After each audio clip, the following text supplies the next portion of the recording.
경기도 양주시의 한 조용한 마을. 이곳 주민들은 한 남자의 낡은 냉장고에서 나온 끔찍한 발견에 경악을 금치 못했습니다. 경찰은 다량의 수제 소시지를 발견했지만 모두를 공포에 질려 침묵하게 만든 것은 그 소시지가 바로 그의 며느리의 살로 만들어졌다는 사실이었습니다.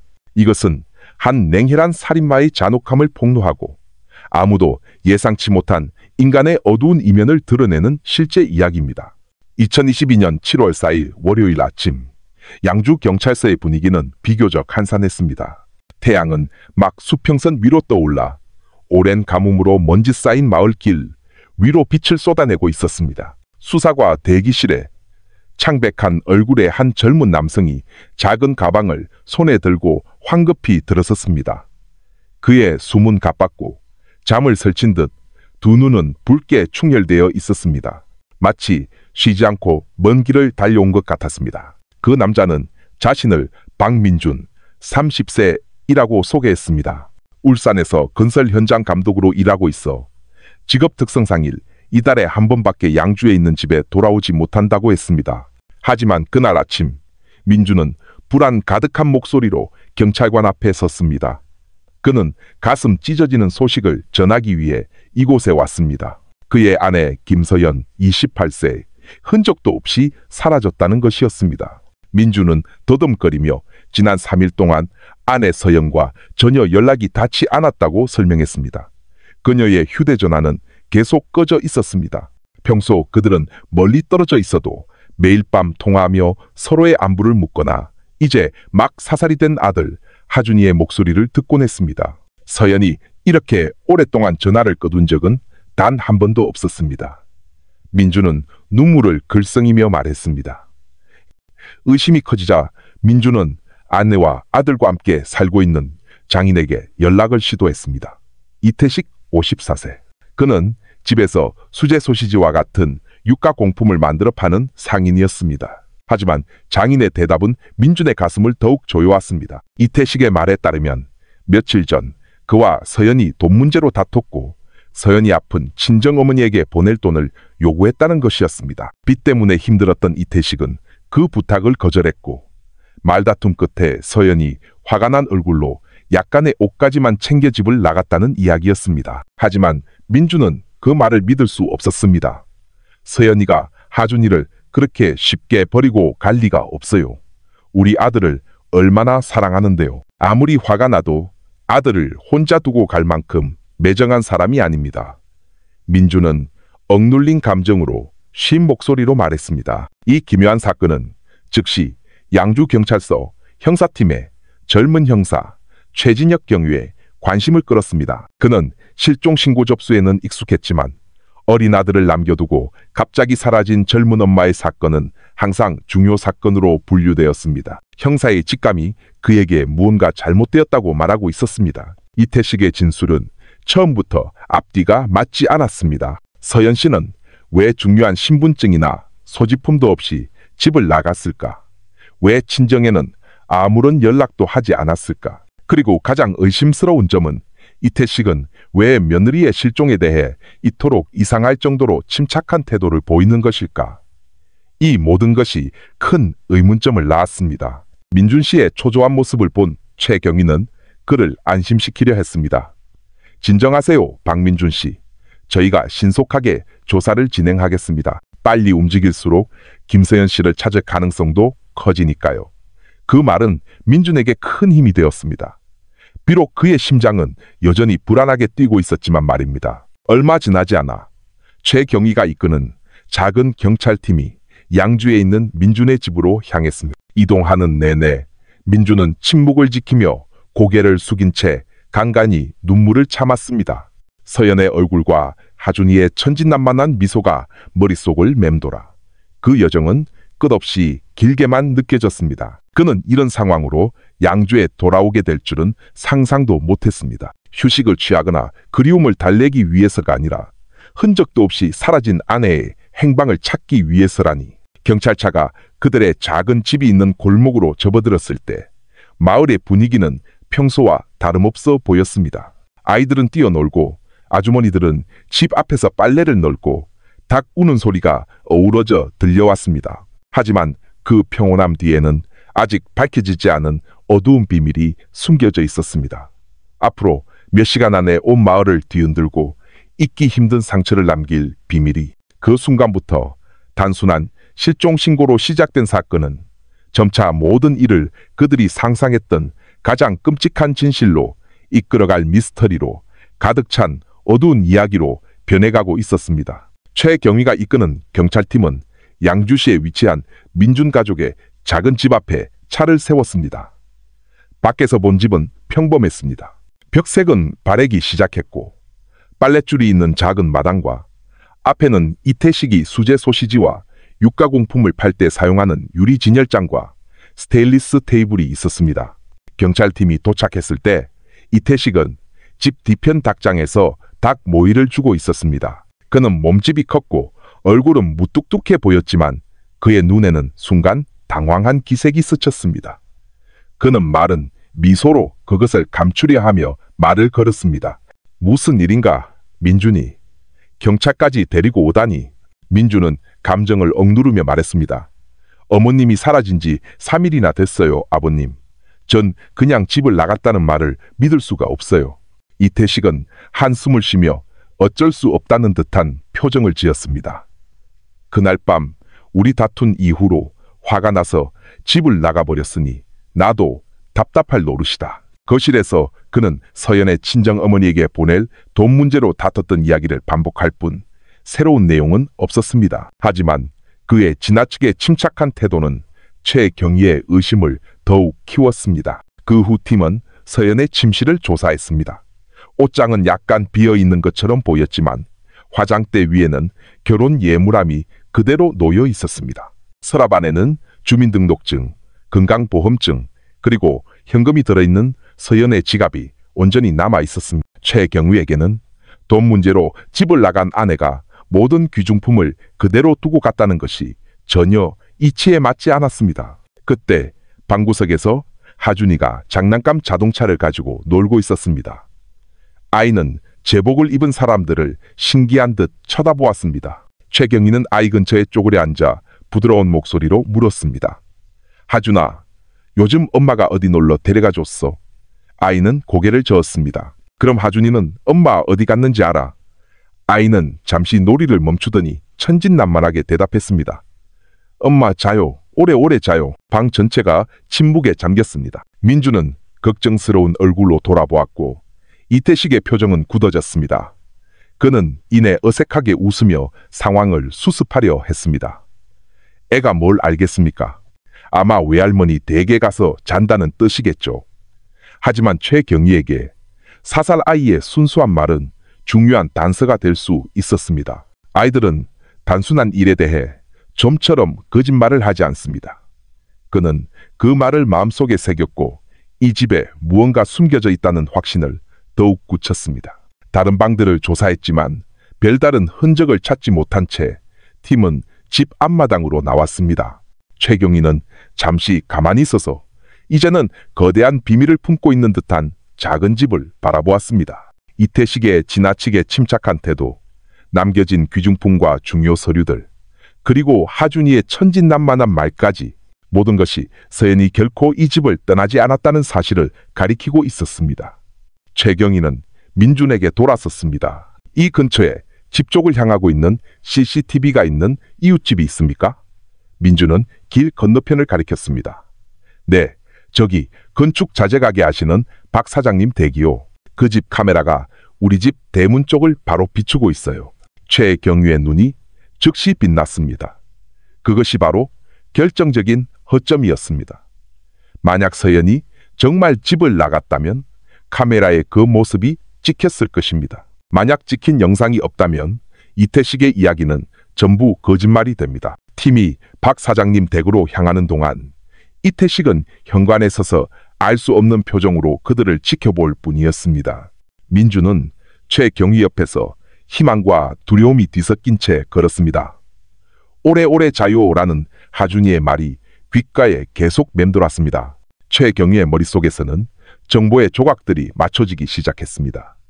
그는 이것이 더 이상 단순한 실종 사건이 아니라는 것을 깨달았습니다. 이 사건은 훨씬 더 어두운 무언가를 숨기고 있었고 그 해답은 바로 저 작은 집의 벽 너머에 있었습니다. 건축자재 가게 주인인 박 사장님의 집은 민준 가족의 집 바로 맞은편에 있었습니다. 그 건물은 동네의 다른 집들보다 튼튼해 보였고 2층 건물에 쇠창살이 있었으며 여러 대의 CCTV가 곳곳에 설치되어 있었습니다. 박 사장님은 최경희가 방문 목적을 설명하자 친절하게 맞아주었습니다. 어서 오십시오, 형사님. 제 카메라는 24시간 녹화됩니다. 부디 도움이 되었으면 좋겠네요. 그는 가게 옆 작은 사무실로 그들을 안내했습니다. 그 방에는 여러 각도에서 찍힌 영상을 보여주는 모니터가 있었고 그중 하나는 정확히 이태식의 집 대문을 향하고 있었습니다. 과학수사팀 요원은 신속하게 2022년 7월 1일부터 4일까지의 녹화 자료를 복사하기 시작했습니다. 최경희는 서연이 마지막으로 보였던 날의 영상을 보기로 했습니다. 화면 속에서 서연은 낮 동안 평소처럼 활동했습니다. 집 앞 낙엽을 쓸고 하준이를 데리고 골목 입구 가게에 과자를 사러 다녀오기도 했습니다. 하지만 오후부터 밤까지 그녀의 모습은 더 이상 보이지 않았습니다. 카메라는 이태식이 여러 번 대문을 드나드는 모습만 포착했습니다. 불을 켰다가 다시 안으로 들어가고 자정이 넘을 때까지 서연이 걸어서든 무언가를 들고서든 밖으로 나가는 모습은 전혀 찍히지 않았습니다. 민주는 고개를 떨구었고 그의 눈물이 뚝뚝 떨어졌습니다. 아내가 그저 친정으로 갔을 것이라는 희망이 무너지기 시작했습니다. 최경희는 깊은 한숨을 내쉬었습니다. 그에게 영상 증거는 어떤 말보다도 강력했습니다. 지난 3일 동안 이태식만이 집을 드나들었다는 사실은 그의 진술의 신빙성을 크게 떨어뜨렸습니다. 박 사장님, 혹시 소리도 녹음됩니까? 최경희가 물었습니다. 아니요, 영상만 녹화됩니다. 하지만 그날 밤 비명 같은 소리가 들렸다고 말하는 이웃들이 몇 명 있긴 하더군요. 저도 확실히는 잘 모르겠습니다. 그가 대답했습니다. 그 정보는 기록되었습니다. 영상의 소리는 없었지만 주민들의 증언은 중요한 보강 자료가 될 수 있었습니다. 영상 복사를 마친 후 팀은 작별 인사를 했습니다. 길 건너편에서 이태식은 굳은 표정으로 그들을 지켜보고 있었습니다. 그게 뭡니까, 형사님? 그가 물었습니다. 증거입니다. 당신이 한 이야기가 사실인지 확인하고 싶었을 뿐입니다. 최경희가 짧게 대답했습니다. 이태식의 눈빛이 불안하게 흔들렸습니다.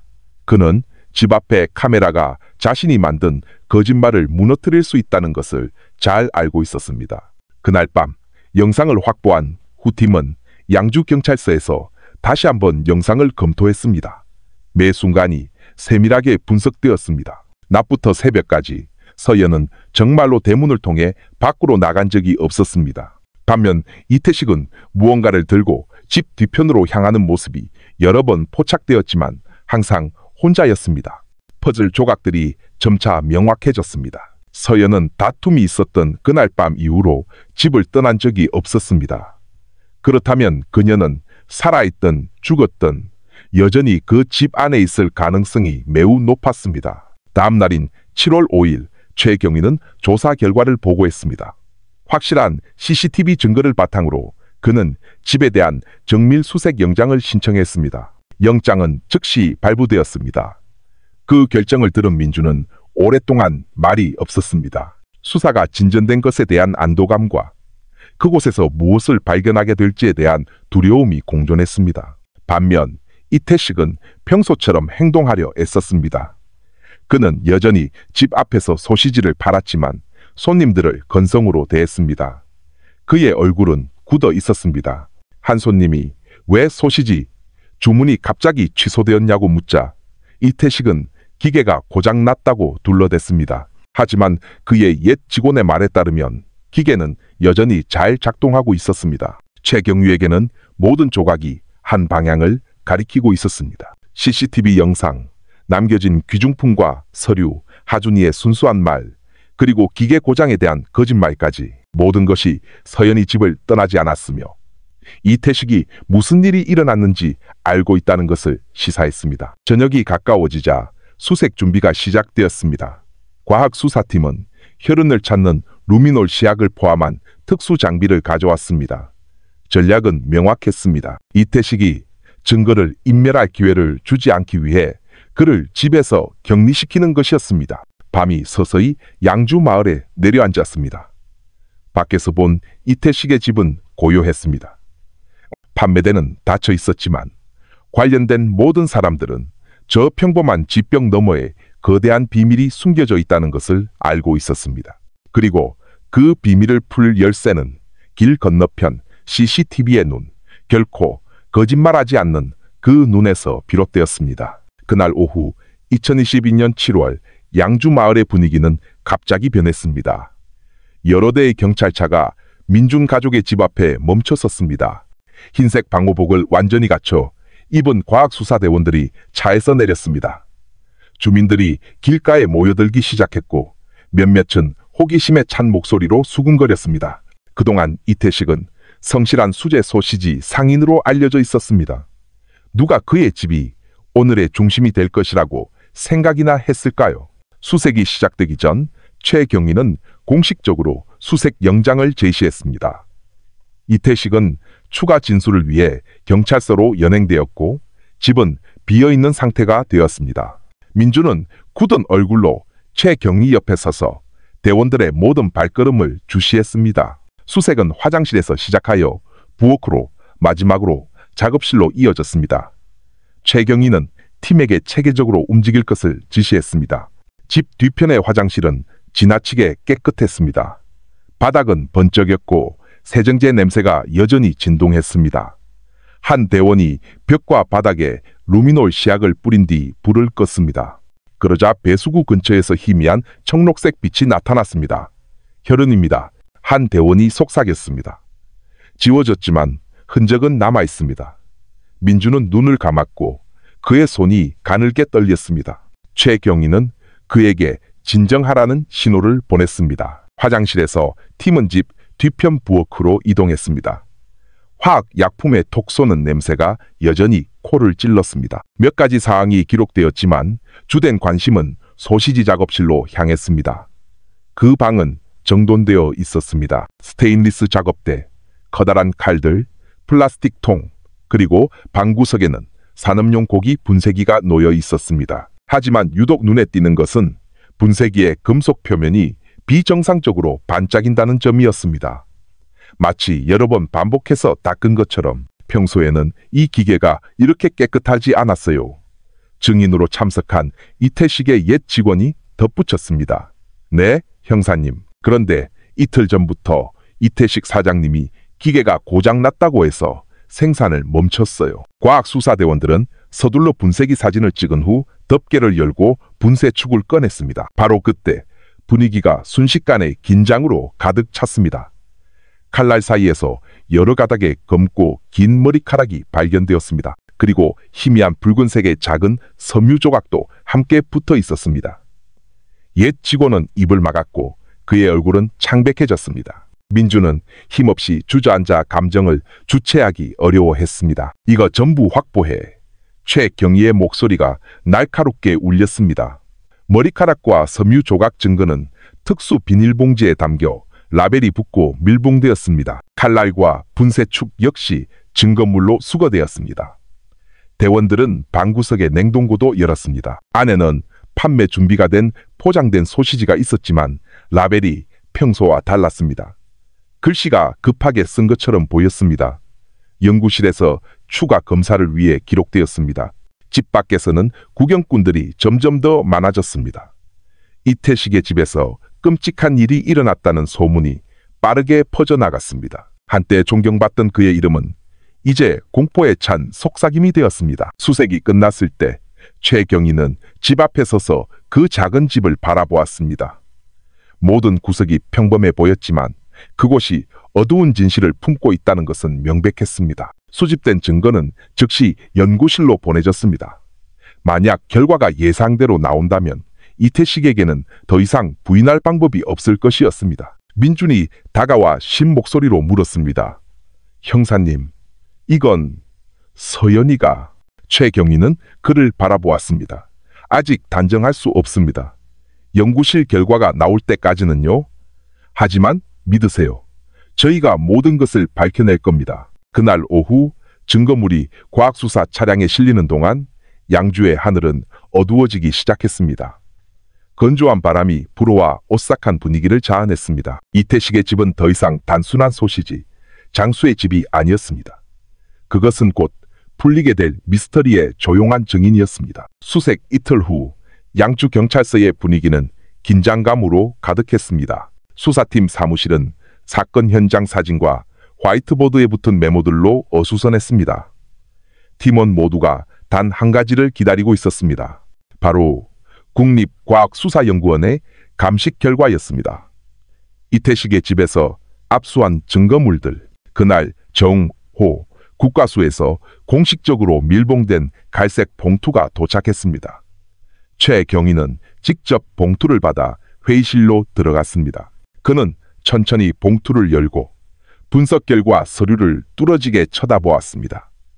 방 안은 숨막히는 정적이 흘렀습니다. 서류를 다 읽은 후 그는 긴 한숨을 내쉬었습니다. 분쇄기에서 발견된 머리카락과 인체 조직의 DNA가 김서연 씨의 프로필과 일치합니다. 그 말에 모두가 얼어붙었습니다. 과학적 증거가 서연이 결코 집을 떠나지 않았다는 것을, 그녀가 바로 그 집 안에서 희생되었다는 것을 확인시켜 주었습니다. 소식을 전해들은 민준의 얼굴은 새하얗게 질렸습니다. 그는 그저 나지막이 속삭일 뿐이었습니다. 그럼 사실이었군요.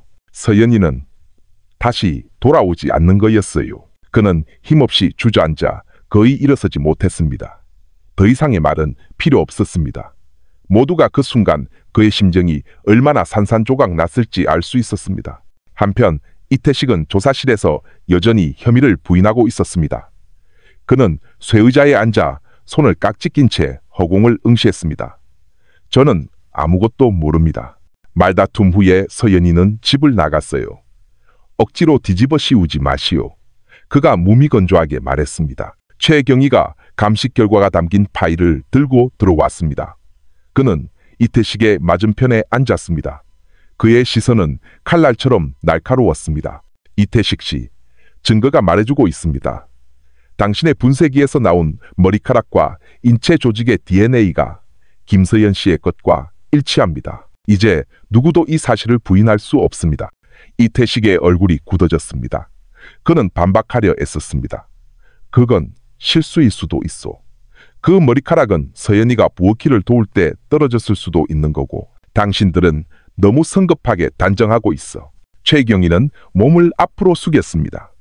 그의 목소리는 낮았지만 압박감이 느껴졌습니다. 머리카락은 떨어질 수 있겠죠. 하지만 사람의 살점은 저절로 생겨나지 않습니다. 국과수는 분쇄기 칼날에서 김서연 씨의 DNA를 발견했습니다. 과학은 왜곡될 수 없습니다. 이태식은 주먹을 꽉 쥐었고 관자놀이에서 땀이 솟아나기 시작했습니다. 몇 초간의 침묵 끝에 그는 고개를 숙였습니다. 그의 목소리가 작아졌습니다. 당신들은 그저 희생양을 찾고 있을 뿐이야. 최경희는 논쟁하지 않았습니다. 그는 여러 장의 사진을 꺼내 놓았습니다. 고기 분쇄기 사진, 머리카락이 담긴 증거봉투, 그리고 냉동고에서 나온 소시지 포장까지. 그는 사진들을 테이블 위에 하나씩 늘어놓았습니다. 이 모든 것이 당신 집에서 나왔습니다. 당신이 아무것도 모른다면 이것들이 어떻게 거기에 있었는지 설명해 보시죠. 이태식은 그 사진들을 오랫동안 응시했습니다. 그의 입술이 가늘게 떨리다가 다시 굳게 닫혔습니다. 그는 마치 무언가를 억누르려는 듯 거칠게 얼굴을 쓸어내렸습니다. 그의 손은 테이블 위에서 떨리고 있었지만 그는 마침내 다시 한번 강경한 태도를 보이려 애썼습니다. 나는 여전히 내가 하지 않았다고 주장하오. 그가 작게 말했습니다. 비록 목소리는 떨리고 있었지만 그 모습을 본 최경희는 접근 방식을 바꿨습니다. 그는 천천히 말했습니다. 이태식 씨, 하준이는 아직 어립니다. 아이는 진실을 알아야 합니다. 당신이 계속 거짓말을 한다면 민준 씨는 아내에게 무슨 일이 있었는지 영원히 알 수 없게 될 겁니다. 당신은 손주가 그런 불확실함 속에서 자라도록 내버려 둘 만큼 잔인한 사람입니까?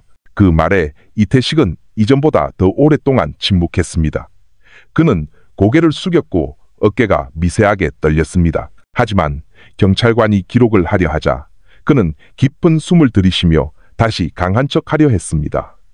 내가 하지 않은 일에 대해 자백하지 않겠소. 조사는 잠시 중단되었습니다.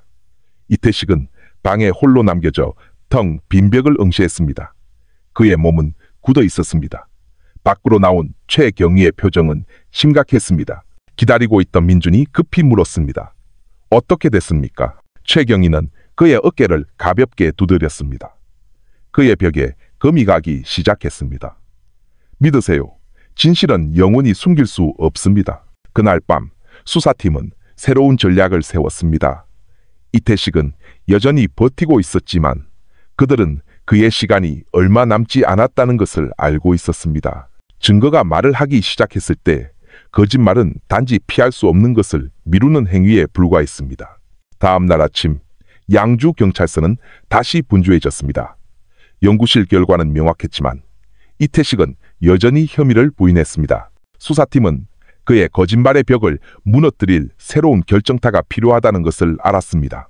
바로 그때 예상치 못한 일이 일어났습니다. 서연의 고등학교 시절부터 절친이었던 혜진이 슬픔에 잠긴 얼굴로 경찰서를 찾아왔습니다. 그녀는 서연이 실종되기 몇 주 전 자신에게 맡겼던 서연의 예비 휴대전화를 가져왔습니다. 형사님, 혹시 이게 도움이 될지도 몰라요. 마지막 날 밤 서연이가 저에게 음성 메시지를 보냈어요. 혜진이 조용히 말했습니다. IT팀이 즉시 확인에 나섰습니다. 메신저 앱에 2분 길이의 음성 파일이 있었습니다. 서연의 목소리가 떨리기는 했지만 선명하게 들려왔습니다. 혜진아, 나 너무 힘들어. 요즘 들어 계속 누가 나를 지켜보는 것 같아. 부엌에 있을 때나 화장실에 있을 때도. 무서운데 누구한테 말해야 할지 모르겠어. 민준 씨는 멀리 있고 말하면 괜히 큰일이 될까봐 내가 힘낼 수 있게 응원해줘. 방 안은 쥐 죽은 듯 조용해졌습니다. 서연의 불안 가득한 목소리에 모두가 침묵했습니다. 민준은 두 손으로 얼굴을 가린 채 아무 말도 하지 못했습니다. 혜진은 휴대전화를 꽉 쥔 채 눈물을 천천히 흘렸습니다. 최경희는 이것이 이태식을 흔들 수 있는 감정적인 증거라는 것을 깨달았습니다.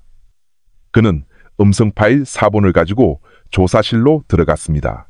이태식은 이미 지친 얼굴로 앉아 있었습니다. 최경희는 아무 말 없이 서연의 음성 파일을 재생했습니다. 계속 누가 나를 지켜보는 것 같아. 무서워. 이태식은 움찔했고 그의 눈이 커졌습니다. 숨이 불규칙해졌습니다. 이태식 씨, 최경희가 차분하게 말했습니다. 이건 서연 씨가 사라지기 전날 밤의 목소리입니다. 그녀는 누군가 자신을 지켜보고 있다고 느꼈습니다. 이게 무슨 의미일까요? 이태식은 급히 고개를 저었습니다. 그건 그냥 기분 탓이겠지. 여자들은 원래 쓸데없는 걱정이 많잖소. 최경희는 더 가까이 다가가 날카롭게 쏘아 보았습니다. 하지만 이제 과학적 증거가 그녀의 두려움이 현실이었음을 증명하고 있습니다. 그녀의 머리카락과 살점이 당신의 분쇄기에서 발견됐습니다. 이태식은 의자를 꽉 쥐었습니다. 식은땀이 흘렀습니다. 그는 반박하려 애썼습니다. 말도 안 돼. 당신들이 멋대로 해석하고 있는 거야. 그 목소리가 내가 유죄라는 증거는 아니잖소. 최경희는 포기하지 않았습니다. 그는 이태식의 어린 손주 하준이의 사진을 꺼내 보였습니다. 하준이는 엄마가 오래 잔다고만 했습니다. 그 말은 우리가 발견한 것과 일치합니다. 당신은 어린아이가 진실도 모른 채 자라도록 내버려둘 만큼 잔인합니까? 이태식의 표정이 변했습니다. 그는 고개를 숙였고 어깨가 떨렸습니다. 두 손으로 얼굴을 가린 채 한동안 침묵했습니다. 숨소리가 거칠었습니다. 하지만 최경희가 다시 압박을 시작하자 그는 일어서려 애썼습니다. 나는 그저 내 가족을 지키고 싶었을 뿐이요. 두려움 섞인 목소리를 진실과 엮지 마시오. 최경희는 그를 오랫동안 바라보았습니다. 가족은 진실로 지키는 겁니다. 거짓말로 지키는 게 아니고요. 서연 씨의 목소리는 평생 당신을 괴롭힐 겁니다. 조사는 잠시 중단되었습니다. 이태식은 방에 홀로 남겨졌고 카메라는 그의 모든 움직임을 기록했습니다. 모니터 뒤에서 최경희는 그를 관찰했습니다. 이태식은 안절부절못하며 의자에서 몸을 뒤척이고 얼굴을 쓸어내리다가 떨리는 손으로 책상을 내리쳤습니다.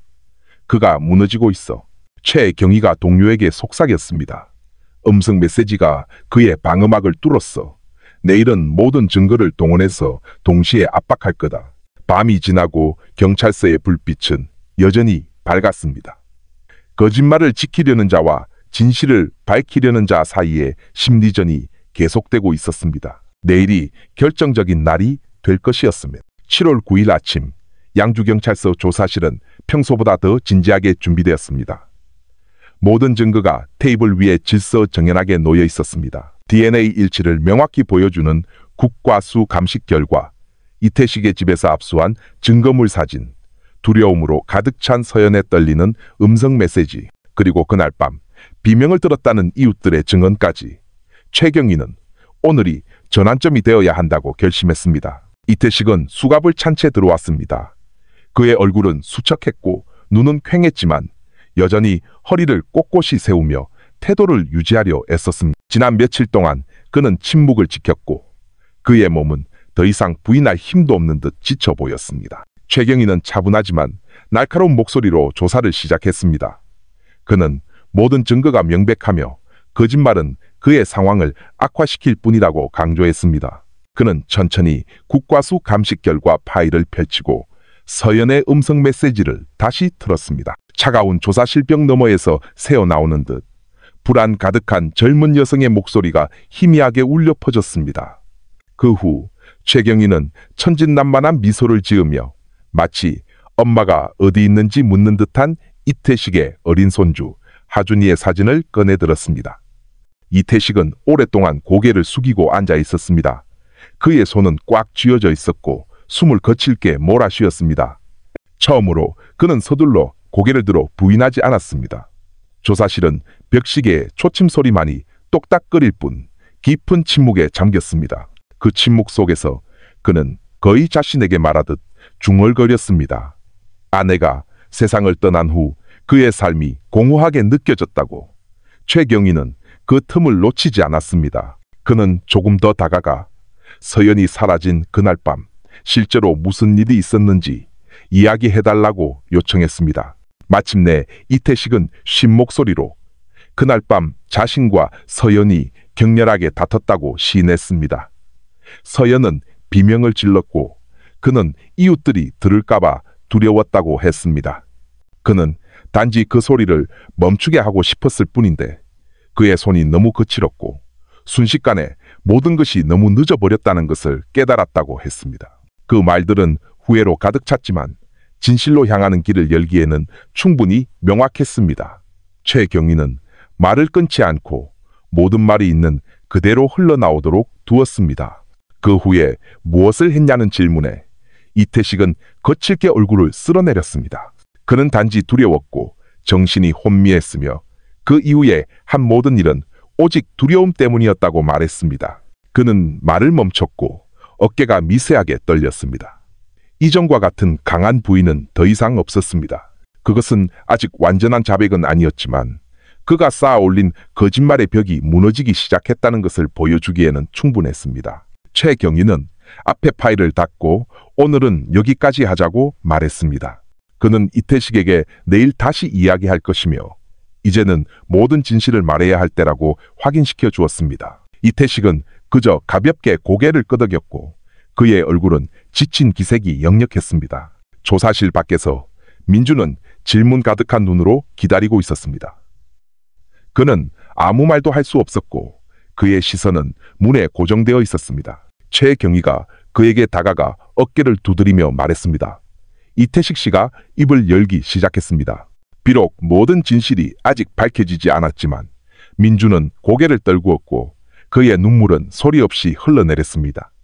그날 밤 양주경찰서는 평소보다 더 조용했습니다. 모두가 굳게 닫혔던 어두운 비밀이 열리기 시작했다는 것을 깨달았습니다. 남은 것은 이태식이 더 이상 거짓말 뒤에 숨지 않고 모든 이야기를 털어놓을 용기를 내기를 기다리는 것뿐이었습니다. 다음 날 7월 10일 양주경찰서 조사실은 다시 한번 무거운 진실의 조용한 증인이 되었습니다. 이태식은 느린 걸음으로 들어왔습니다. 그의 얼굴은 수척했고 몸은 기운이 없어 보였습니다. 이전과 같은 고집스러운 태도는 더 이상 없었고 텅 빈 눈빛만이 간간히 바닥을 향할 뿐이었습니다. 최경희는 서류 파일을 들고 기다리고 있었지만 이번에는 많은 말을 하지 않았습니다. 그는 단 한 문장의 간단한 말로 대화를 시작했습니다. 오늘 이태식 씨는 모든 것을 이야기해야 합니다. 이태식은 잠시 눈을 감았다가 깊은 숨을 들이쉬었습니다. 쉰 목소리로 그는 그동안 감춰왔던 이야기를 풀어놓기 시작했습니다. 그날 밤 그는 지인들과 술을 마신 후 취한 상태로 집에 돌아왔다고 했습니다. 반찬값 문제로 서연과 벌인 사소한 말다툼이 걷잡을 수 없는 언쟁으로 번졌습니다. 서연은 비명을 질렀고 이태식의 가장 큰 두려움은 그 수치스러운 소리가 이웃의 귀에 들어가는 것이었습니다. 그는 급에 질려 다가가 비명을 멈추려 했지만 그의 행동은 비극으로 이어졌습니다. 순식간에 서연은 영원히 침묵했습니다. 그 후 그는 정신 나간 사람처럼 서성거렸습니다. 감옥에 갈 것이라는 두려움, 사업이 망할 것이라는 두려움, 아들이 자신을 증오할 것이라는 두려움, 그리고 온 마을 사람들의 손가락질을 받을 것이라는 두려움. 어떻게 해야 할지 몰랐습니다. 그 후에 제가 한 모든 일은 두려움 때문이었습니다. 그는 눈물을 흘리며 나지막이 말했습니다. 그는 끔찍한 세부 사항까지는 설명하지 않았습니다. 단지 집에 있는 도구들을 이용해 흔적을 없애려 했다고만 말했습니다. 그 말들에 방 안은 깊은 침묵에 잠겼습니다. 최경희는 끼어들지 않고 모든 말이 정확하게 기록되도록 그를 조용히 응시할 뿐이었습니다. 흘러나오는 모든 문장은 증거가 되었고 숨을 멈추는 모든 순간은 사건 파일에 새로운 무게를 더했습니다. 이태식이 마침내 자필 진술서에 서명했을 때 그의 손은 떨렸고 펜촉이 흔들렸습니다. 마치 모든 글자가 자신의 죄를 인정하는 행위인 것 같았습니다. 조사가 끝난 후 이태식은 부축을 받으며 방을 나섰습니다. 그의 몸은 축 늘어져 있었고 얼굴은 깊은 죄책감에 잠겨 있었습니다. 더 이상의 부인은 없었습니다. 오직 진실 앞에 무너진 늙은 남자의 피로감만이 남았을 뿐입니다. 밖에서 민주는 이전처럼 초조하게 기다리지 않았습니다. 그는 긴 의자에 조용히 앉아 두 손으로 무릎을 꽉 쥐고 있었습니다. 그의 눈은 텅 빈 채 벽을 응시하고 있었습니다. 최경희가 다가가 그가 자백했다고 말했을 때 민주는 그저 천천히 고개를 끄덕였습니다. 그는 울지도 소리치지도 않았습니다. 그저 천천히 일어나 건물을 걸어 나갔고 차가운 복도만이 그의 뒤에 남았습니다. 그날 밤 양주경찰서는 다시 고요해졌습니다. 한편으로 수사팀은 마침내 진실이 밝혀진 것에 안도했지만 그들 역시 이것이 끝이 아니라는 것을 알고 있었습니다. 자백은 서연의 가족에게 시작될 기나긴 여정의 출발점일 뿐이었습니다. 정의를 향한 길은 이제 막 시작되었고 마을 사람들에게 이 소식은 잠재우기 힘든 파문을 일으킬 것이었습니다. 이태식의 자백 소식은 수사팀이 예상했던 것보다 훨씬 빠르게 퍼져나갔습니다. 다음 날 아침 조사실에서 나온 소식이 새어나간 후 동네 찻집과 시장, 심지어 주민들의 집 앞에서까지 속삭임이 터져 나왔습니다. 평화롭던 경기도 양주의 작은 마을은 이제 소문으로 들끓었습니다. 사람들은 자신들이 친절한 상인으로 알고 있던 늙은 남자가 그런 어두운 비밀을 품고 있었다는 사실을 믿기 어려워했습니다. 어떤 이는 고개를 저었고 어떤 이는 입을 막았으며 어떤 이는 그의 이름을 입에 올리는 것조차 부끄러운 일인 양침묵을 택했습니다. 민준의 집은 슬픔으로 가득 찼습니다. 그는 몇 시간 동안 거실에 앉아 벽에 걸린 서연의 사진을 멍하니 바라보았습니다. 아픈 그의 어머니는 그저 누워서 조용히 눈물을 흘릴 뿐이었습니다. 어린 하준이는 무슨 일이 일어났는지 이해하지 못한 채 여전히 앞마당에서 뛰어놀며 엄마가 언제 집에 오냐고 묻곤 했습니다. 그 순수한 질문은 들을 때마다 가슴을 찔렀습니다. 혜진은 그날 오후에 찾아왔습니다. 빈손으로 오지 않고 음식을 가져와서는 하준이의 관심을 돌리기 위해 함께 놀아주었습니다. 민준아, 힘내야 해. 그녀는 아이의 손을 잡고 종이에 그림을 그리게 하며 속삭였습니다. 동시에 그녀는 젖은 눈으로 민준을 힐끗 쳐다보았습니다. 마치 많은 말을 하고 싶었지만 어떤 문장도 친구의 상처를 치유할 수 없다는 것을 잘 아는 듯 했습니다. 그녀의 존재는 비록 침묵으로 곁을 지키는 것일지라도 작은 버팀목이 되었습니다. 양주경찰서에서는 법적 절차가 움직이기 시작했습니다. 이태식은 공식적으로 피의자로 입건되었고 수사 기록은 완전히 마무리되었습니다. 검찰의 초기 보고가 이루어졌고 재판은 날짜가 정해지기만을 기다리고 있었습니다. 절차가 순조롭게 진행되었지만 수사팀은 자백 기록을 다시 읽을 때마다 참담한 기분을 떨칠 수 없었습니다. 그들은 강력 사건에 익숙했지만 이번 사건은 내부에서부터 무너진 가족과 관련이 있었기에 일반적인 범죄보다 훨씬 더 가슴 아팠습니다. 지역 언론은 여러 버전으로 이 소식을 보도하기 시작했습니다. 경찰은 민감한 세부 사항이 퍼져나가는 것을 통제하려 했지만 소문은 계속해서 퍼져나갔습니다. 어떤 이들은 이태식이 삶의 압박감에 시달렸다고 말했고 어떤 이들은 그가 오래전부터 아기를 품고 있었다고 믿었습니다. 이러한 불분명한 버전들은 사회를 더욱 혼란스럽게 만들었습니다. 마을 자체도 분열되었습니다. 어떤 이들은 자신들의 신뢰가 배신당했다고 느끼며 분노했습니다. 우리는 그를 좋은 사람으로 알고 있었는데 누가 이런 일이 있을 줄 알았겠어? 한 남자가 찻집에서 말했습니다. 반면 다른 이들은 두려움에 빠져 밤마다 집문을 굳게 걸어 잠갔습니다. 이태식의 집은 이제 경찰 통제선으로 둘러싸여 길모퉁이에 조용히 서 있었습니다.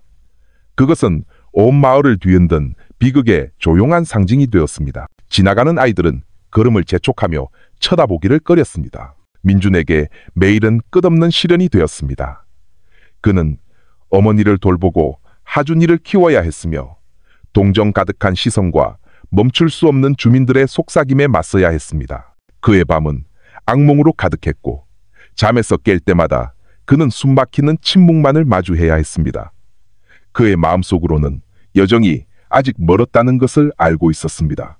재판에 직면해야 하고 더럽혀진 가족의 명예를 짊어져야 하며 동시에 아들 아내 서연에 대한 좋은 기억을 지켜주려 노력해야 했습니다. 그날 밤 민주는 현관에 앉아 조용하지만 혼란으로 가득 찬 마을을 바라보았습니다.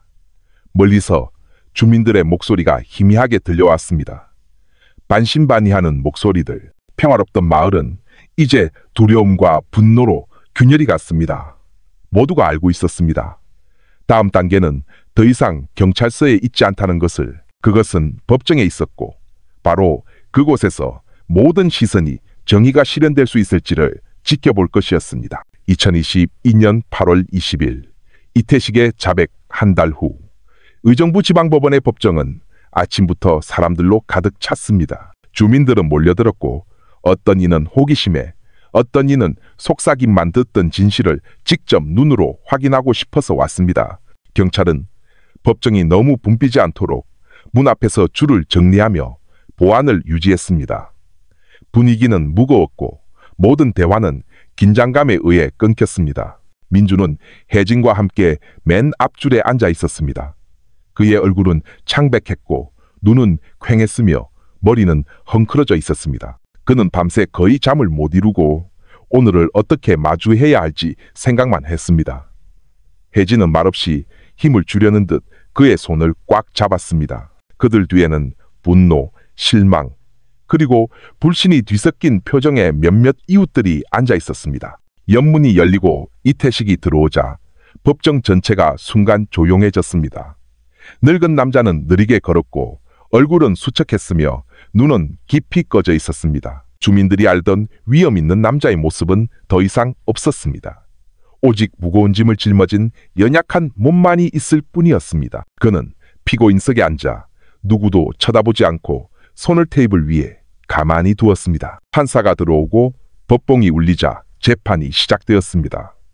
검사는 일어서서 무거운 목소리로 공소 사실을 낭독했습니다. 서연의 이름이 반복해서 언급되었고 그 이름이 들릴 때마다 민준의 가슴은 조여왔습니다. 그는 고개를 숙여 눈물을 참았고 혜진은 그의 어깨를 가볍게 쓰다듬었습니다. 공소장에는 이태식이 어떻게 이성을 잃었는지, 어떻게 은폐하려 했는지, 그리고 과학적 증거가 어떻게 모든 것을 폭로했는지가 설명되어 있었습니다. 법정의 분위기는 차갑게 얼어붙었습니다. 몇몇 주민은 천천히 고개를 저었고 어떤 이는 입을 막았습니다. 피고인 측 차례가 되자 이태식의 변호사는 가명을 요청하기 위한 이유를 찾으려 애썼습니다. 그는 이태식의 고령, 악화된 건강, 그리고 범죄 전력이 없었던 삶을 강조했습니다. 제 의뢰인은 깊이 후회하고 있습니다. 그가 조용히 말했습니다. 그리고 그 후회는 평생 짊어지고 갈 것입니다. 하지만 그 말들은 분위기를 크게 바꾸지 못했습니다. 법정에 있는 사람들에게 이태식의 죄는 어떤 이유로도 덮을 수 없을 만큼 무거웠습니다. 이태식은 발언할 기회를 얻었습니다. 그는 떨리는 몸으로 일어섰습니다. 그의 목소리는 거의 들리지 않을 정도로 작았습니다. 후회합니다. 제가 잘못했다는 것을 압니다. 용서받기 위해 사과하는 것이 아닙니다. 불가능하다는 것을 아니까요. 그저 언젠가 제 아들이 평화를 찾을 수 있기를 바랄 뿐입니다. 그 문장에 민주는 고개를 들어 붉게 충혈된 고통으로 가득 찬 눈으로 아버지를 바라보았습니다. 아무 말도 나오지 않았습니다. 오직 절대 용서하지 않겠다고 말하는 듯한 차가운 시선만이 있었습니다. 그날의 재판은 오래 걸리지 않았습니다. 공소 사실과 초기 진술을 낭독한 후 판사는 법봉을 두드리며 재판을 마쳤습니다. 다음 재판은 민준을 포함한 증인 신문을 위해 정해졌습니다. 이태식이 끌려나갈 때 몇몇 주민들이 다가가려 했지만 경찰에 의해 제지당했습니다. 민준은 여전히 몸이 굳은 채 가만히 앉아 있었습니다. 혜진이 그의 어깨를 두드리며 밖으로 나가자고 권했습니다. 느린 걸음으로 법원 앞들에 이르자 기자들이 기다리고 있었습니다. 카메라가 그들에게 향했고 민준은 고개를 숙이며 논평을 거부했습니다. 그는 더 무거운 것이 자신을 기다리고 있다는 것을 잘 알고 있었습니다.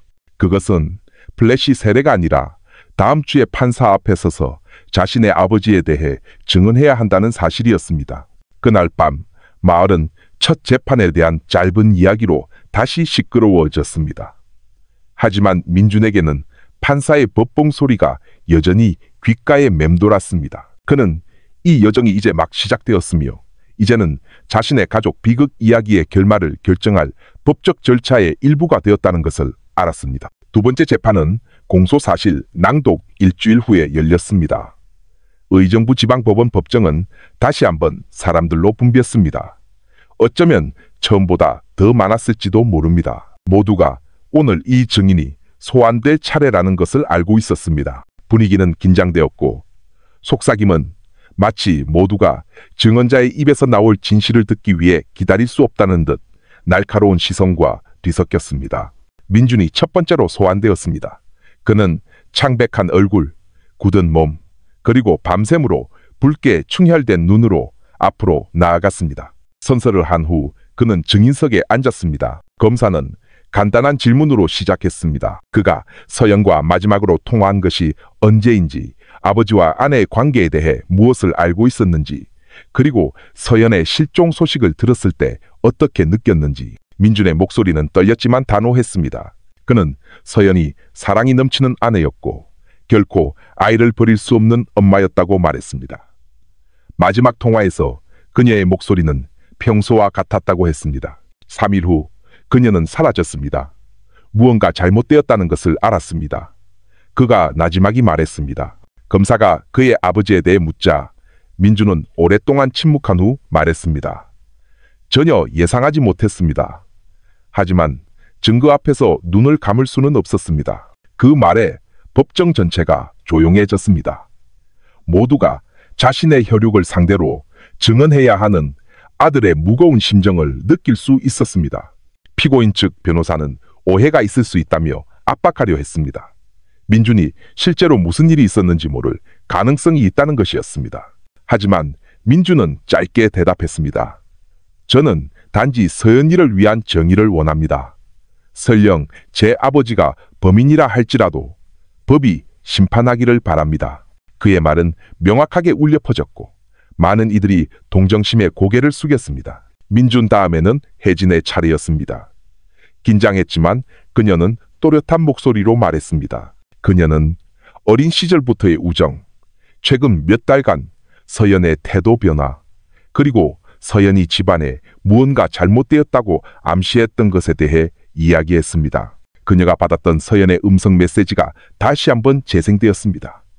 짧았지만 법정 전체를 차갑고 소름 끼치게 만들기에는 충분했습니다. 혜진은 저는 평범한 두려움과 실제적인 공포의 차이를 압니다. 라고 단언했습니다. 여러 이웃들이 차례로 소환되었습니다. 그들은 사건 당일 밤의 비명소리와 이태식 집의 비정상적으로 조용한 분위기에 대한 증언을 확인했습니다. 이러한 증언 조각들은 재판부에게 명확한 그림을 그려주었습니다. 피고인석에서 이태식은 계속 고개를 숙이고 있었습니다. 간혹 그는 민준 쪽을 힐끗 쳐다보았지만 이내 다시 고개를 떨구었습니다. 그의 입에서는 아무 말도 나오지 않았습니다. 오직 법정의 조명 아래 점점 더 새약해 보이는 늙은 남자의 얼굴만이 있을 뿐이었습니다. 법정 안주민들의 반응은 다양했습니다.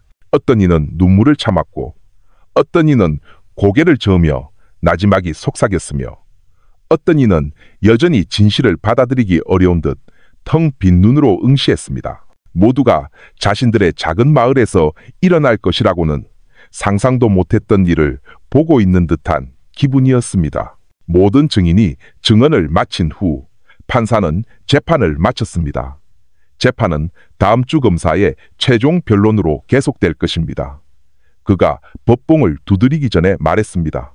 그 소리는 더 결정적인 새로운 장의 신호처럼 울려 퍼졌습니다. 민주는 무거운 걸음으로 법정을 나섰습니다. 혜진이 그의 곁에서 함께 걸었습니다. 밖에서는 기자들의 카메라가 다시 한번 향했지만 그는 그저 잠시 고개를 숙인 후 계속 걸어갔습니다. 그의 마음속으로는 다음 재판이 이보다 더 무거울 것이라는 것을 잘 알고 있었습니다. 바로 그곳에서 공식적인 구형이 낭독되고 그의 아버지의 미래와 함께 가족의 상처의 종지부가 찍히기 시작할 것이기 때문이었습니다. 일주일 후 의정부 지방법원 법정은 다시 한번 사람들로 가득 찼습니다. 주민들은 몰려들었고 어떤 이는 호기심에 어떤 이는 이태식에 대한 법적 절차가 가장 결정적인 단계에 들어섰다는 사실을 여전히 믿기 어려워하며 왔습니다. 검사의 최종 변론. 분위기는 아침부터 긴장되었습니다. 법정의 공기는 무거웠고 판사가 들어오자마자 모든 속삭임이 멎었습니다. 이태식은 느린 걸음으로 들어왔습니다. 주황색 수인복은 점점 더 말라가는 그의 몸 위에서 흘렁해 보였습니다. 그는 더 이상 누구를 쳐다볼 힘도 없는 듯 고개를 숙인 채 피고인석에 앉았습니다. 판사는 재판을 열고 검사에게 최종 변론 시간을 주었습니다. 검사는 일어서서 두꺼운 파일을 열고 이전 재판들에서 밝혀진 사건 개요, 증거 목록, 그리고 증언을 요약해서 읽었습니다. 그러고 나서 무거운 목소리로 그는 법원의 피고인 이태식에게 무기징역을 선고해 줄 것을 요청했습니다. 그 문장은 명확하게 울려 퍼져 법정 전체를 쥐죽은 듯 조용하게 만들었습니다. 방청하러 온 몇몇 주민들은 서로 얼굴을 쳐다보았고 어떤 이는 충격에 입을 막았으며 다른 이들은 그저 슬픈 표정으로 고개를 숙였습니다. 몇몇은 더 이상 듣지 못하겠다는 듯 천천히 법정을 빠져나갔습니다. 맨 앞줄에 앉아있던 민주는 가슴이 격렬하게 흔들리는 것을 느꼈습니다. 중형이 내려질 수 있다는 것은 알았지만 그 말을 직접 듣는 것은 여전히 숨막히는 일이었습니다. 한편으로는 서연을 위한 정의를 원했지만 다른 한편으로는 아버지가 평생을 감옥에서 보내는 것을 보아야 하는 아들이었습니다. 옆에 있던 혜진은 그 감정의 폭풍 속에서 버팀목이 되어주려는 듯 민준의 손을 꽉 잡았습니다. 검사의 발언이 끝나자 변호인 차례가 되었습니다. 그는 일어서서 차분하게 최종 변론을 시작했습니다. 그는 의뢰인의 죄를 인정했지만 법원에 감형 요소를 고려해달라고 요청했습니다. 이태식의 고령과 악화된 건강 외에도 변호사는 이태식이 지역사회에서 성실한 상인으로 알려져 있었고 범죄 전력이 없었으며 지금은 깊이 반성하고 있다는 점을 강조했습니다. 제 의뢰인은 자신의 죄가 지워질 수 없다는 것을 잘 알고 있습니다. 그가 말했습니다. 하지만 그 역시 한 번의 큰 실수로 길을 잃기 전까지 사회에서 성실하게 살아온 한 인간입니다. 하지만 그 말들은 방청객들의 마음속 상처를 덮을 수 없었습니다. 뒷줄에 앉아있던 한 남자가 나지막이 속삭였습니다. 과거의 선행이 서연이를 되돌릴 수는 없지. 많은 이들이 천천히 고개를 끄덕였고 다른 이들은 그저 가만히 앉아 있었습니다. 그 후 이태식은 최후 진술 기회를 얻었습니다. 그는 떨리는 몸으로 일어서서 눈물을 글썽이며 판사를 바라보았습니다. 후회합니다. 변명하지 않겠습니다. 어떤 판결이 내려지든 받아들이겠습니다. 그저 언젠가 제 아들이 평화를 찾을 수 있기를 바랄 뿐입니다. 그의 쉰 목소리에 법정은 다시 침묵에 잠겼습니다. 마침내 판사는 재판을 마치고 다음 재판에서 판결을 선고할 것이라고 발표했습니다. 법봉이 내려쳐졌고 나무가 책상에 부딪히는 소리가 긴장 가득했던 하루의 끝을 알리며 길게 울려 퍼졌습니다. 법정을 나서자 민주는 기자들에게 둘러싸였습니다. 저는 법을 믿습니다. 제 아내를 위한 정의를 원합니다라고 짧게 말한 후 혜진과 함께 인파를 서둘러 빠져나갔습니다. 그날 밤 마을은 다시 한번 이야기로 가득 찼습니다. 어떤 이는 무기징역이 마땅하다고 생각했고 어떤 이는 늙은 남자에게 너무 가혹하다고 느꼈습니다. 하지만 모두가 한 가지에는 동의했습니다. 다음 재판이 이 긴 이야기의 결말을 결정할 법원의 판결과 함께 정점이 될 것이라는 점이었습니다. 민주는 자신의 방에 오랫동안 앉아 한때 완전했던 가족 사진을 바라보았습니다. 그는 며칠 후 법원의 판결이 다시 한번 자신의 삶을 뒤흔들 것이며 잃어버린 남편으로서 뿐만 아니라 아버지의 최종 판결을 듣게 될 아들로서도 준비해야 한다는 것을 잘 알고 있었습니다. 선고일이 다가왔습니다. 아침부터 의정부 지방법원 앞마당은 긴장된 표정의 주민들로 가득 찼습니다.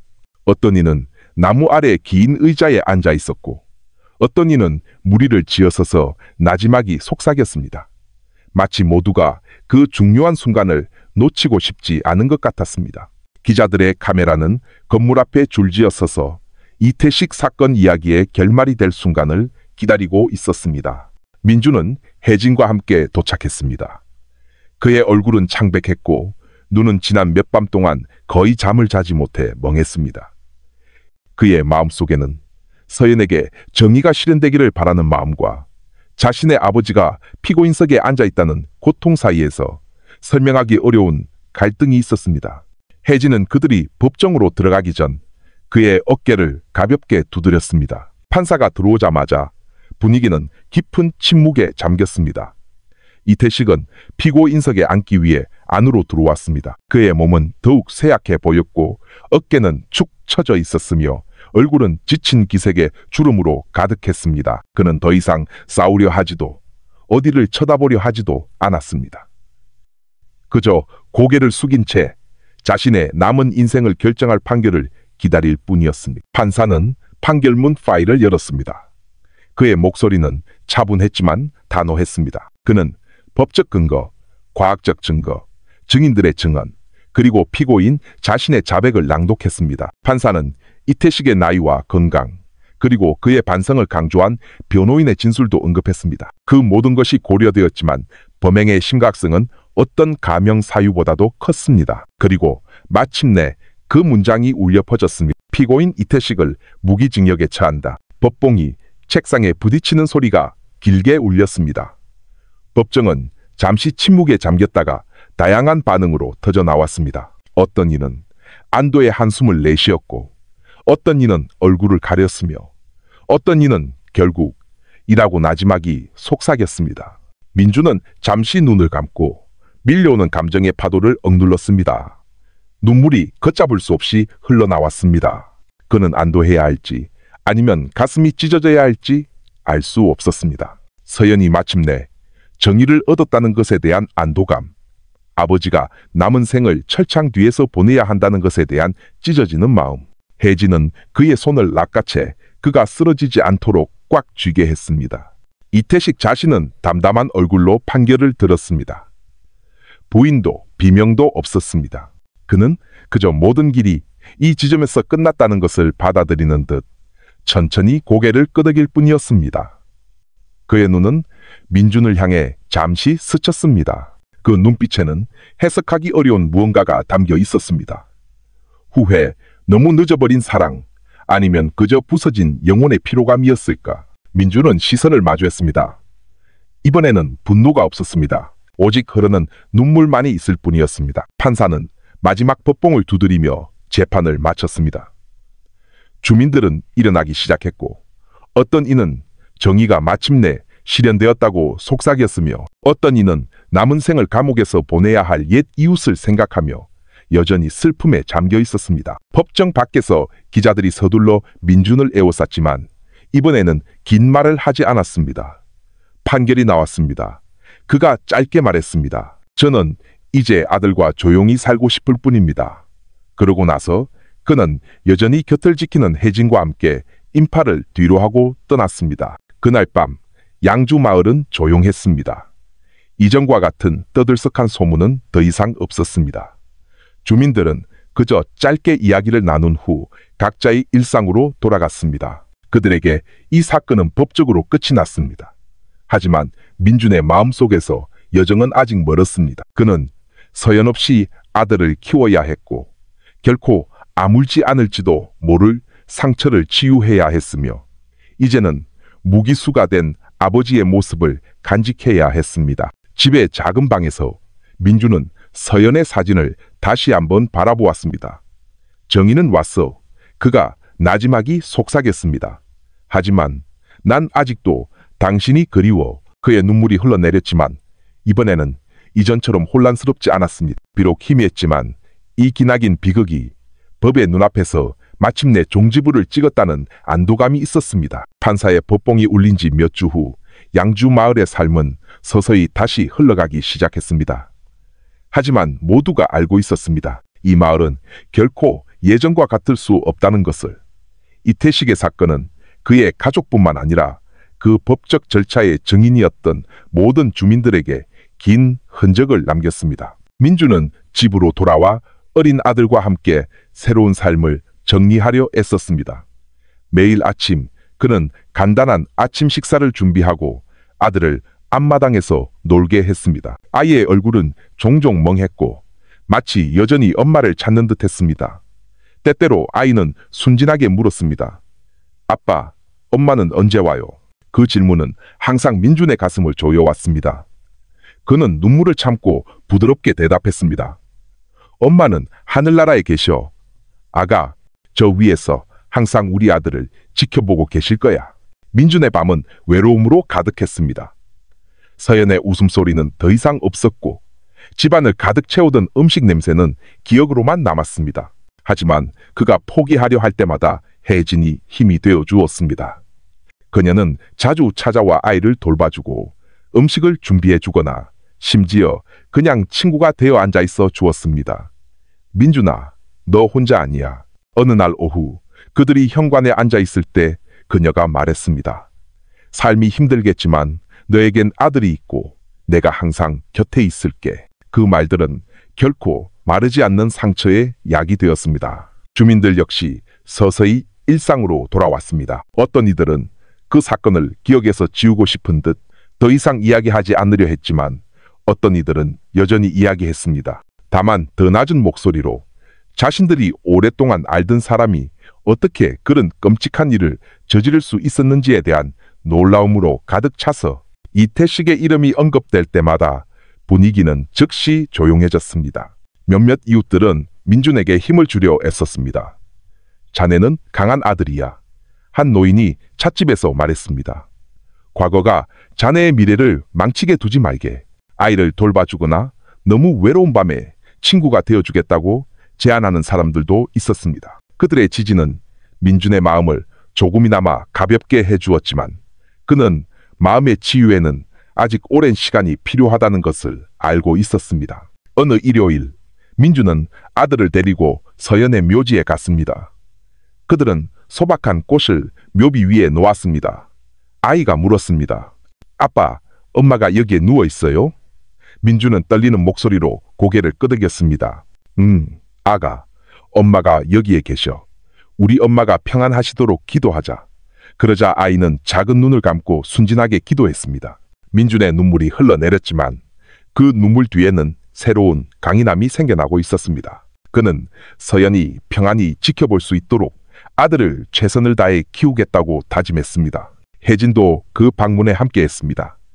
그녀는 몇 걸음 떨어져 서서 민준이 아들과 이야기할 시간을 주었지만 침묵 속에서 그녀 역시 기도했습니다. 그녀에게 서연을 잃은 것은 단지 친구를 잃은 것이 아니라 자신의 일부를 잃은 것이었습니다. 그럼에도 그녀는 삶에서 새로운 의미를 발견했습니다. 바로 서연이 남긴 작은 가족에게 기둥이 되어주는 것이었습니다. 마을의 밤은 이제 달라졌습니다. 사건에 대한 날카로운 속삭임은 더 이상 없었습니다. 주민들은 일상으로 돌아가 농사를 짓고 장사를 하고 가족을 돌보는 것을 선택했습니다. 하지만 지금은 텅 비어버린 이태식의 집 앞을 지날 때마다 이상한 감정이 스쳐 지나가곤 했습니다. 그 집은 결코 완전히 아물지 않을 상처의 상징과도 같았습니다. 민주는 종종 집 현관에 멍하니 앉아 완전히 변해버린 삶을 생각했습니다. 아내와 아들이 있는 평범한 젊은이에서 아내를 잃고 아버지가 무기징역을 사는 이중의 상처를 짊어진 호라비가 되었습니다. 하지만 그 상처 속에서 그는 중요한 교훈을 발견했습니다. 폭풍이 거의 모든 것을 파괴했음에도 불구하고 삶은 계속되어야 한다는 것을. 어느 날 밤 아들이 잠든 후 혜진이 따뜻한 물이 든 보온병을 가져왔습니다. 그들은 현관에 앉아 별이 가득한 어두운 하늘을 바라보았습니다. 가끔은 견딜 수 없을 것 같아. 민준이 나지막이 말했습니다. 하지만 그때마다 서연이라면 내가 강해지길 바랐을 거라는 생각이 들어. 혜진은 옅은 미소를 지었습니다. 그리고 넌 정말 강해. 널 걱정하는 사람들이 많다는 걸 잊지 마. 나를 포함해서. 그 말에 민준은 그녀를 오랫동안 바라보았습니다.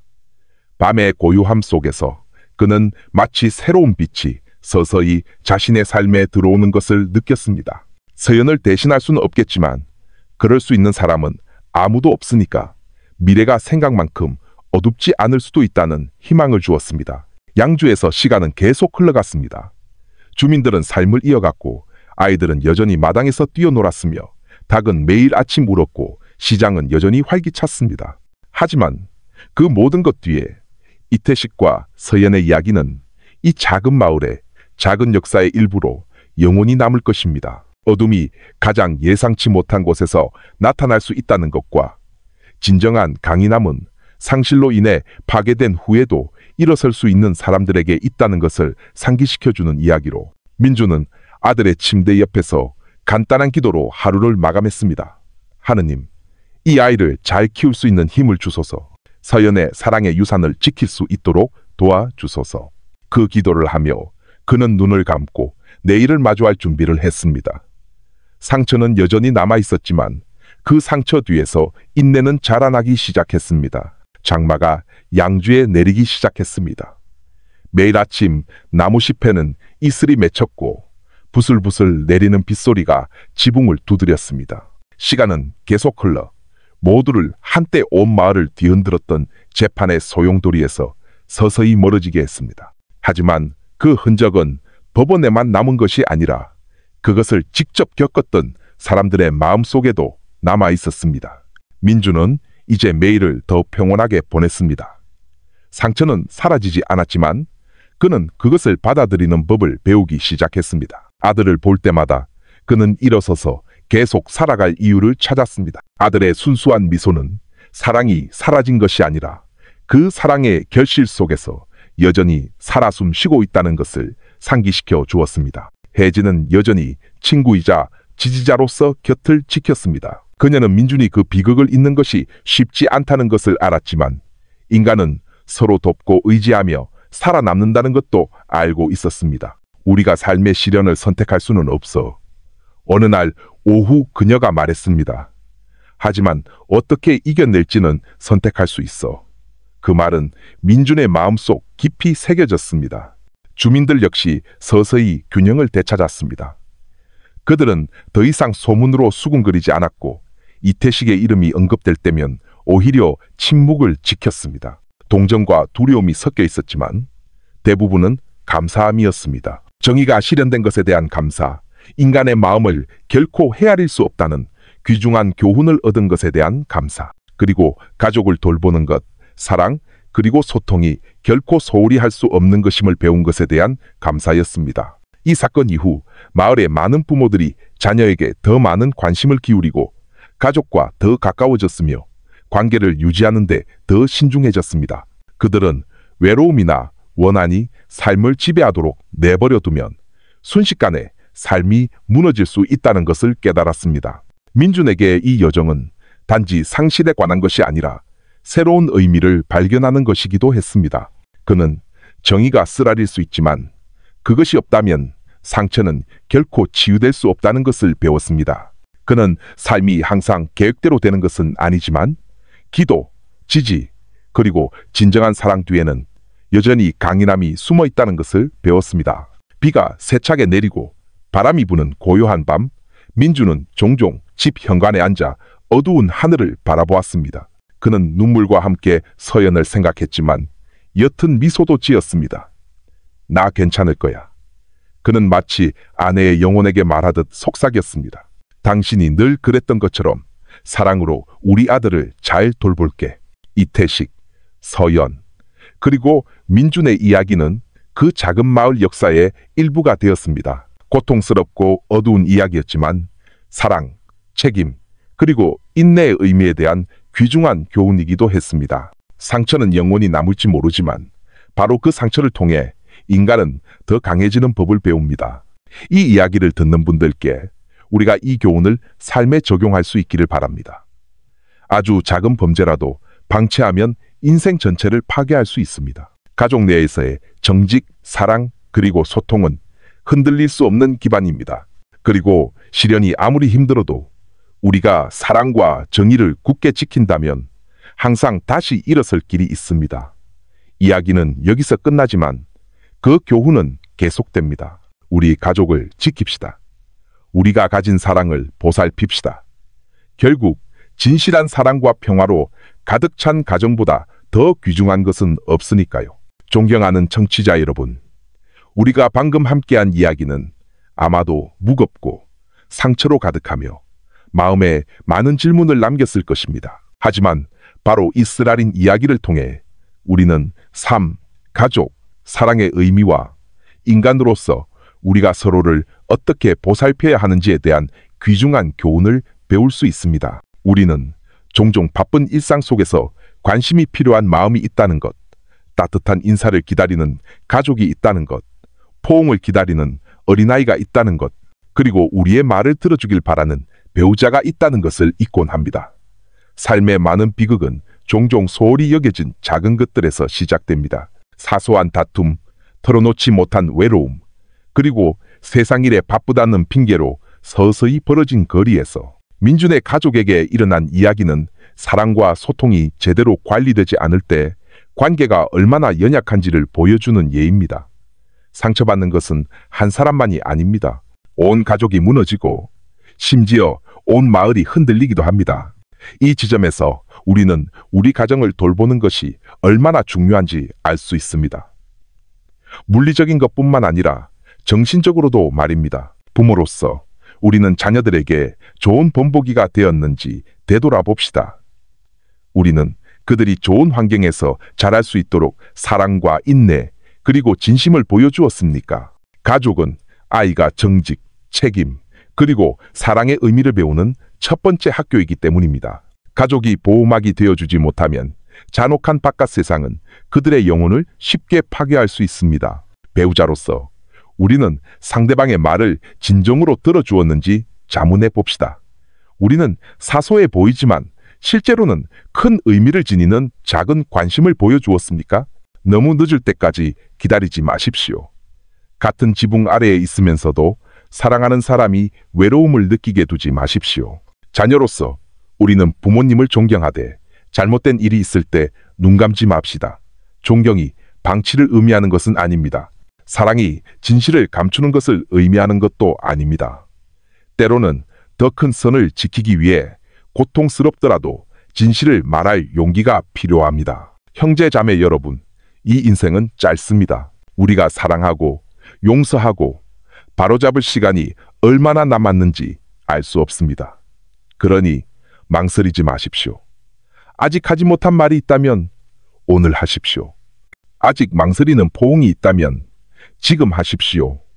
마음속에 상처가 있다면 그 상처가 모든 것을 파괴하기 전에 치유할 방법을 찾으십시오. 우리는 또한 이 이야기에서 정의가 중요하다는 것을 배웁니다. 쓰라리고 잔인해 보일 수 있지만 정의가 없다면 상처는 결코 제대로 아물지 않습니다. 하지만 기억하십시오. 정의는 법정에만 있는 것이 아닙니다. 정직, 솔직함, 그리고 공정함은 우리가 매일 우리 가정에서 실천해야 하는 것입니다. 삶은 항상 시련을 가져다 줄 것입니다. 사랑하는 사람을 잃는 순간도 있고 배신당하는 순간도 있으며 넘어지는 순간도 있습니다. 하지만 바로 그 가장 낮은 지점에서 우리는 도전을 받습니다. 포기할 것인가? 아니면 새로운 힘으로 일어설 것인가? 민주는 그의 모든 상처를 안고 아들을 위해 일어서기를 선택했습니다. 그것이 우리 모두에게 주는 교훈입니다.